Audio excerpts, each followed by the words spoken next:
Good morning, Fancy Meat Computers. How's everybody doing today?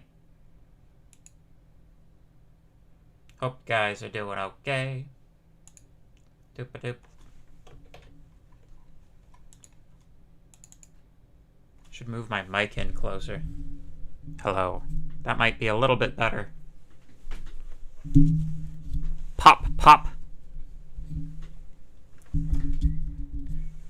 Jalapeno pepper poppers.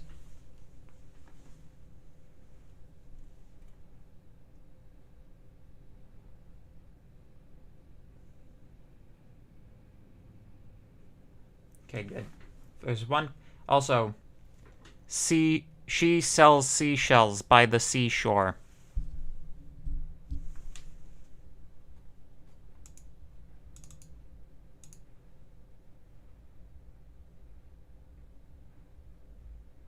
Okay, good. Yeah, there's like two sound groups that if you don't have a decent audio setup, you do have like P's. That's what this thing is for. It's called a pop filter, and it's supposed to filter out some of the harder consonants so that they sound listenable. P's can be very terrible, and also like hard S's. They can just really sound terrible if you've got a bad microphone. I'm sure everybody knows what I'm talking about. I'm sure you've all listened to a low-quality stream or two, especially since having come to online university. Heyo! Ha ha ha. So, yeah. Okay, so we should talk about all the everything. I did shave. Thank you for noticing. So let's talk about the announcements.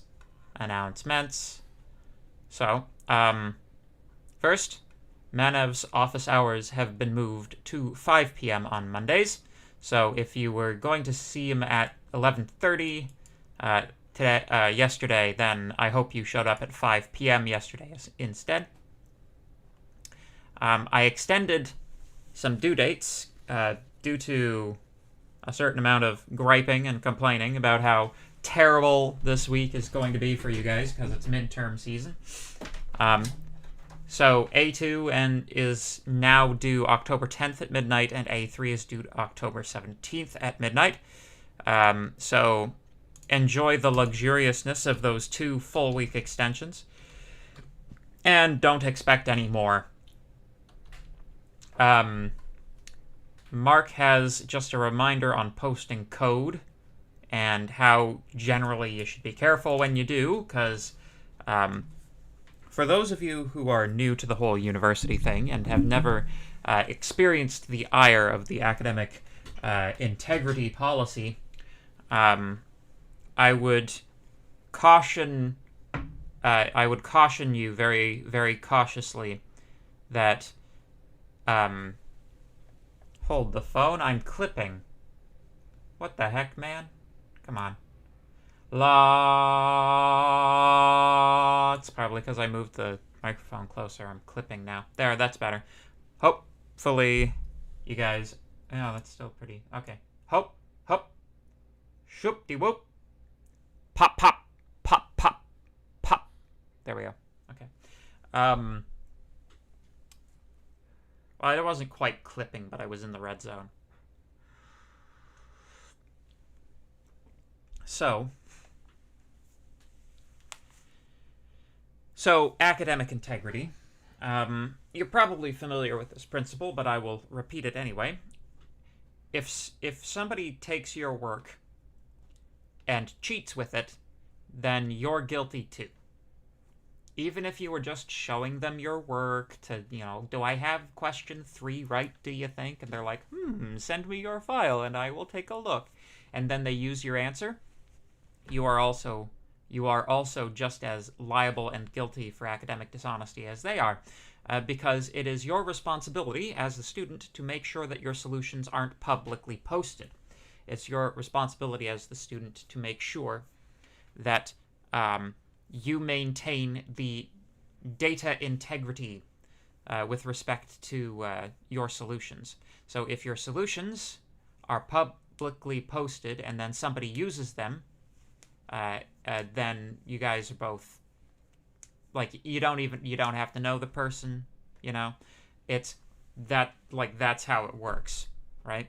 So it has come to our attention that on Piazza and Discord, the students are posting a large chunk of assignment code publicly.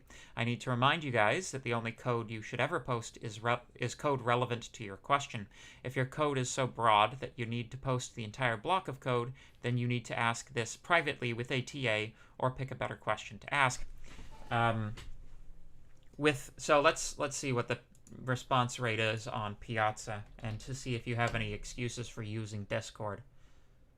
This is 3MI3. Let's see. Oh, they're not. Are they showing? Alright, okay. Wow. Average response time on Piazza, 1 minute? How is that even? TAs. Like, really? I'm I'm super happy if the response time is 10 minutes. But yeah, this is kind of what we're talking about with full solutions being asked. It's like, what's the oh, I suppose that's a private question. Whoops. Ignore that. That pertains to an assignment that was already, well, shit. All right. I guess I shouldn't have done that. So that was a private question. That's all right. Damn. Oh well. But yeah, so that's... Please don't. Please don't. Yeah. Oh, is it the students? Okay. Right. That would be a way to drive down the times.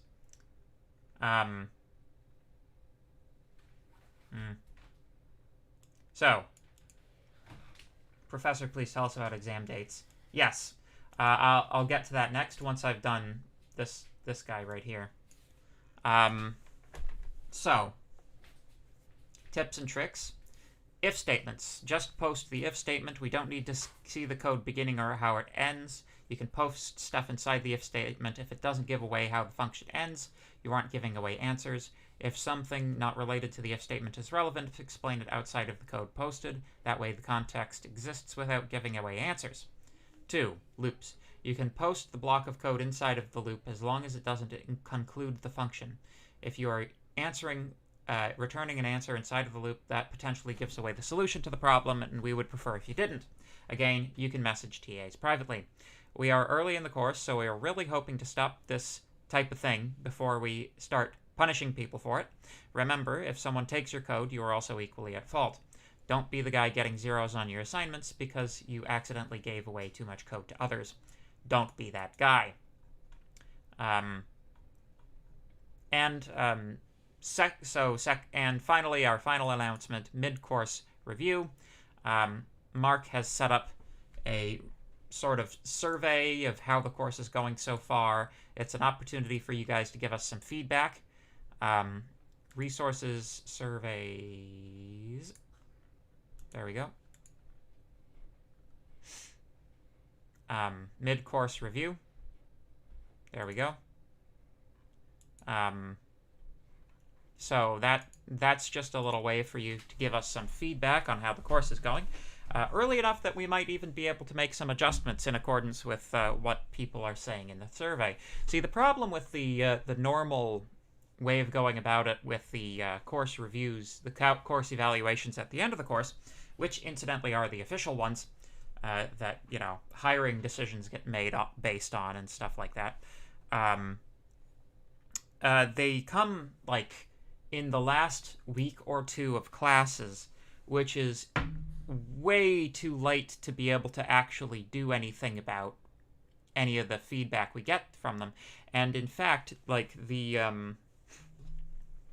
other problem with the course evaluations, we don't even get the results until, like, a month into the next semester. So, by the time we actually hear how the course is gone, it's like we're already well into the next one. So it's like it's difficult to make adjustments based on student feedback the way that the current system is set up. So Mark has got the mid-course review survey up, so if you wouldn't mind, if you'd like to have your voice heard, please fill that survey out, and we will actually read it. So yeah, so that's all cool.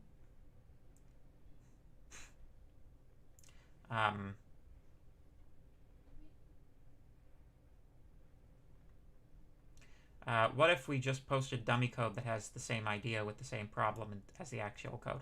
Yeah, like, in general, if there's a doubt, just make it private, and that's fine, right? If you make a question private, then that removes anything else. Do you have anything to do for reading week in this course? Assignment 3. You have assignment 3 to do for reading week. You did have to do it this week, but now it's next week. So you do have work over reading weeks, yes. Assignment 3 is due before you come back. So I'd like to talk about the exam then, because that seems to be a hot topic of conversation. For those of you who didn't notice this last week, at the end of last week, the exam schedule was posted. We'll talk about the midterms as well. So the exam schedule was posted last week, and people are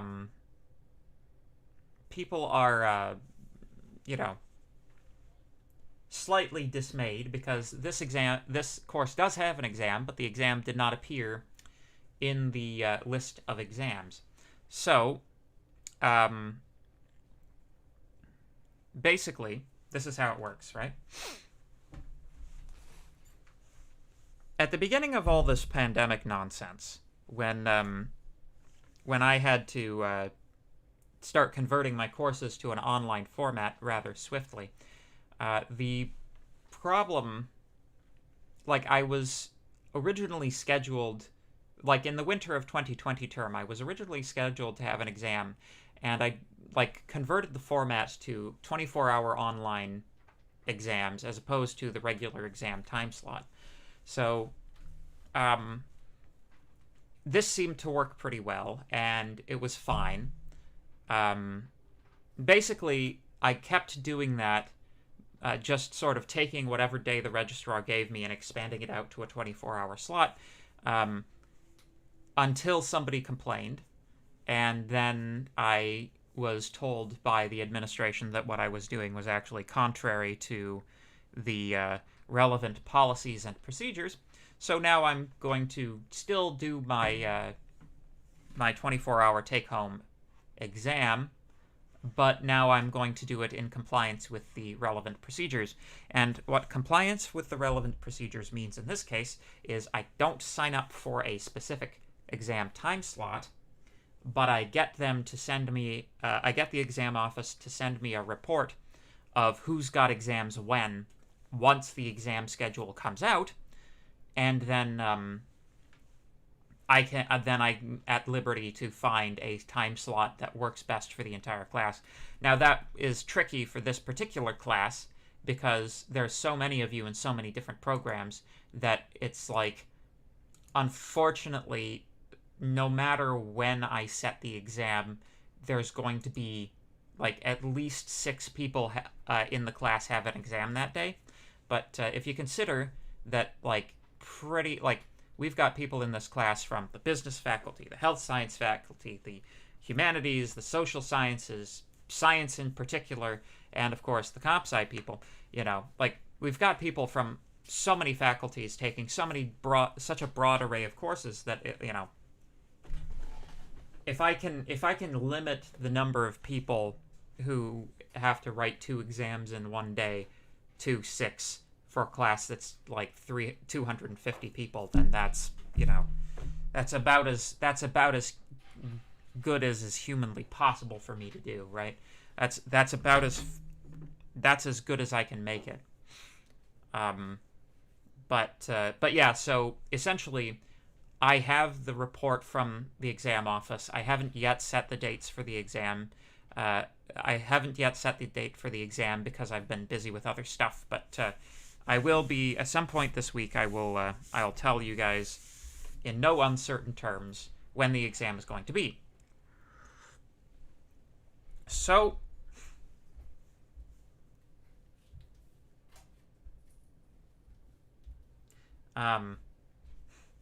The due dates for the assignments are at 12:01 a.m. instead of 11:59 p.m. So Avenue keeps moving the due date to the next day. Is this intentional? No, I don't know who or why who's doing that or why, but it's midnight. It doesn't really make much of a difference if it's 12:01 or 11:59, right?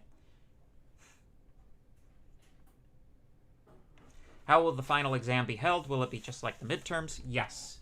The manner in which the final exam will be administered will be in the same exact manner as the midterms, which incidentally is in the same exact way as the assignments.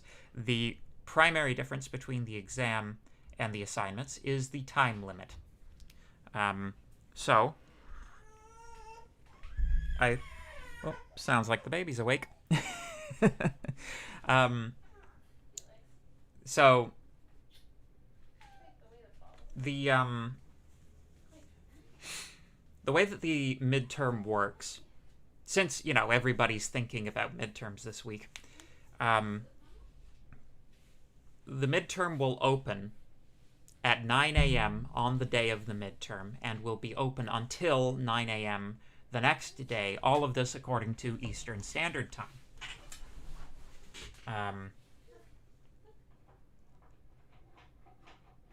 Yeah. So, yeah, the exam will also be a 24-hour window. The reason I do that is because that's much better for people who are living in different time zones.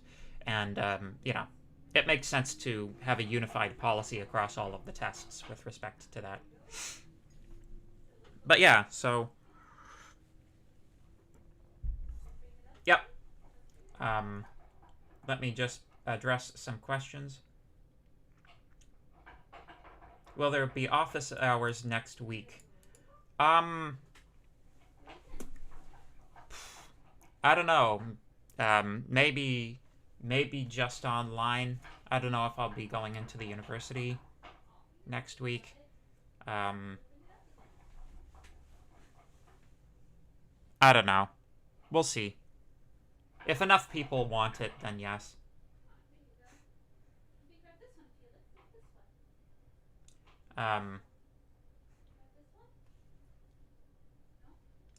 If this class was in person, the exams would all still be Python coding. Yeah, but they'd be done on paper. Well, sometimes I've done paper. I'm not actually convinced that I'm not going to keep this way of doing tests forever, actually. I think it works very well because, to some extent, the skill of coding is... I used to think that this wasn't the case, and back when I was doing paper tests, I didn't think this was the case. But I used to think that the skill of coding was like memory. But now, I do think it's reasonable for you to have the Python compiler if you're expected to write Python code, and I think it's reasonable for you to have the Python documentation available to you. So,